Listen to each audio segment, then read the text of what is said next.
When she got on that bus, she knew something was wrong, so she started recording. She took a video, she sent her location, then she whispered, "Please pray for me." That was the last thing she ever said. Today we'll be talking about Oluwabamise Ayanwole and how she was murdered. Oluwabamise was a 22-year-old fashion designer in Lagos, Nigeria. She was the last born of her family and she was described as a chilled one, the one that's very nice, and she was also described as someone that has a very big dream. She had a dream of becoming a very big fashion designer in Lagos, and at the time she was working for a fashion brand. Now on February 26, 2022, she left her work in Lekki and decided to go visit her brother in Oshodi, and she decided to board the BRT. For those that don't know what BRT is a transport system in Lagos. It's owned by Lagos State government. It's supposed to be safe and fast because those buses have their own lane and they're not usually stuck in traffic, which we know as a thing in Lagos. As soon as she stepped on that bus, she noticed something was wrong. There were no lights in the bus, there were no passengers in the bus, and the driver kept looking at her from the rearview mirror, which rubbed off as weird to her. So she did what she knew she could do. She started recording. She texted her friend and she sent the bus number to her friend. Then finally she left a voice note that had sent shiver down a lot of Nigerian spine.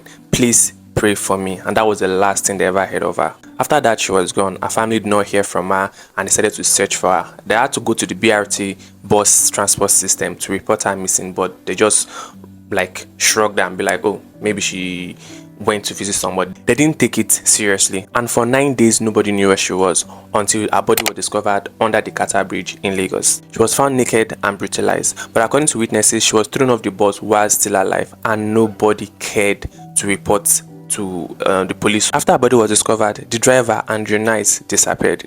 He was nowhere to be found. After a while, he was arrested. Initially, he confessed to doing it, then later he changed the story. He said that the bus was hijacked by armed robbers who gripped Bamise and threw her off of the bus. But later on, two other women came forward. One accused him of almost gripping her, and the other accused him of actually gripping her and trying to use money to silence her. But when she heard about what happened to Bamise, she decided to come forward. As I what he said, this is what the police actually believe. The police believe what happened was that he picked up three other men, got on the bus, they gripped Bamise, brutalized her, and threw her off of the bus. So they didn't believe it was a personal or something he did on his own. So finally, in May 2025, he was sentenced to death by hanging. Bamise did everything right. She spoke up, she recorded her own murder, and she did everything she thought she could do to be safe. She even got on a BRT bus which was supposed to be safe, but still she ended up in the hands of a wrong person. This has got a lot of movement and a lot of cries from people to make the BRT bus system a little bit more safer by installing CCTV camera and vetting their drivers properly.